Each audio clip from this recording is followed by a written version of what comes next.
নমস্কাৰ, পোষণ ডেকাৰ এপছৰ এটা ভিডিঅ'লৈ স্বাগতম জনাইছোঁ। এই ভিডিঅ'ৰ জৰিয়তে পোষণ ডেকাৰ এপছৰ 22.0 আপডেট ভাৰ্চনত কেনেকৈ শিশুৰ ওজন আৰু উচ্চতাৰ ডাটাখিনি এণ্ট্ৰি কৰিব সেই সম্পৰ্কে দেখুওৱা হৈছে। আপোনালোকে ইতিমধ্যে জ্ঞাত হৈছে যে পোষণ ডেকাৰ এপছৰ যি 22.0 আপডেট ভাৰ্চন আহিছে, সেই আপডেট ভাৰ্চনত শিশুৰ ওজন আৰু উচ্চতাৰ ডাটাখিনি মাহত এবাৰহে এণ্ট্ৰি কৰিব পাৰিব। একেটা মাহতে শিশুৰ ওজন আৰু উচ্চতাৰ ডাটাখিনি দুবাৰ তিনিবাৰ এণ্ট্ৰি কৰি থাকিব নোৱাৰিব। যদি প্ৰথমবাৰৰ বাবে আপোনালোকে মোৰ চেনেলটো চাই আছে, তেনেহ'লে ছাবস্ক্ৰাইব কৰি দিব আৰু কাষত থকা পুৰণিকলীয়া সেই টিলিঙাটো চুই দি অল কৰি দিব, যাতে মোৰ চেনেলৰ সকলো আপডেট আপোনালোকে পাই থাকে। লগতে লাইক আৰু শ্বেয়াৰ কৰিবলৈ নাপাহৰিব। এতিয়া ভিডিঅ'ৰ পৰৱৰ্তী অংশলৈ আগবাঢ়িছোঁ। পোষণ ডেকাৰ এপছটো লগ ইন কৰাৰ পাছত এই ইণ্টাৰফেচখন দেখা পাব।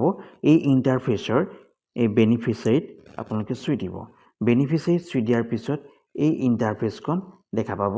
এই ইণ্টাৰফেচৰ ইয়াতে শিশুসকল থকা যিকেইটা মডুল আছে, ইয়াতে 0 to 6 monthৰ এটা মডুল আছে, 6 month to 3 yearsৰ আছে, 3 to 6 years আছে। এই তিনিটা মডুল আছে। এই তিনিটা মডুলৰ যিকোনো এটা মডুলত আপোনালোকে চুই দিব পাৰে। মই 3 to 6 yearsৰ ইয়াতে চুই দিছোঁ। চুই দিয়াৰ পাছত এইখন ইণ্টাৰফেচ দেখা পাব। এই ইণ্টাৰফেচত ইয়াৰ এইখিনি বেনিফিচিয়াৰী হৈছে আৰু ইয়াতে বেনিফিচিয়াৰীৰ নাম আছে। গতিকে এই বেনিফিচিয়াৰীৰ এগেইনষ্টত থকা এই ট্ৰিপুল ডটত চুই দিব। মই প্ৰথমটোত চুই দিছোঁ। প্ৰথমটোত চুই দিয়াৰ পাছত এইখন ইণ্টাৰফেচ দেখা পাব। এই ইণ্টাৰফেচৰ ইয়াতে গ্ৰ'থ মনিটৰিং ইয়াতে চুই দিব। গ্ৰ'থ মনিটৰিঙত চুই দিলোঁ। চুই দিয়াৰ পাছত এইখন ইণ্টাৰফেচ দেখা পাব।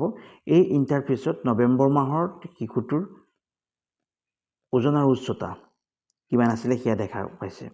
তাৰপিছত কাৰেণ্ট মন্থৰ শিশুৰ উচ্চতা আৰু ওজনৰ ডাটাখিনি এণ্ট্ৰি কৰিবলৈ হ'লে ইয়াতে হাইটটো ইয়াতে এণ্ট্ৰি কৰি দিব, ৱেইটটো ইয়াতে এণ্ট্ৰি কৰি দিব।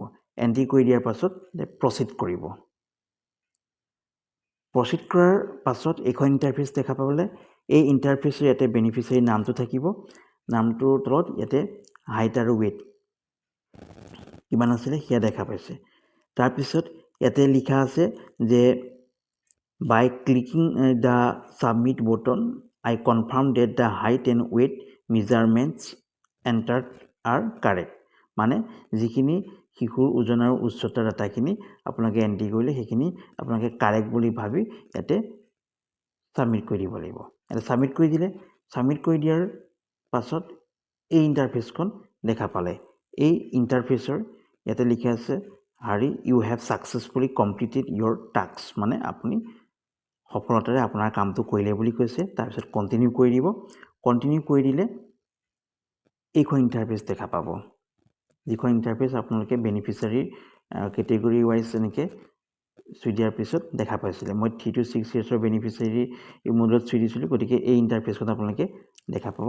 এই ইণ্টাৰফেচৰ এইখিনি বেনিফিচিয়াৰী, যিহেতু মই প্ৰথমটো বেনিফিচিয়াৰীৰ হাইট ৱেইট এণ্ট্ৰি কৰিলোঁ, দ্বিতীয়টো এণ্ট্ৰি কৰিবলৈ হ'লে ইয়াতে এই বেনিফিচিয়াৰী ট্ৰিপুলডত চুই দিব, তৃতীয়টো ইয়াতে চুই দিব, তাৰপিছত চতুৰ্থটোৰ ইয়াতে চুই দিব।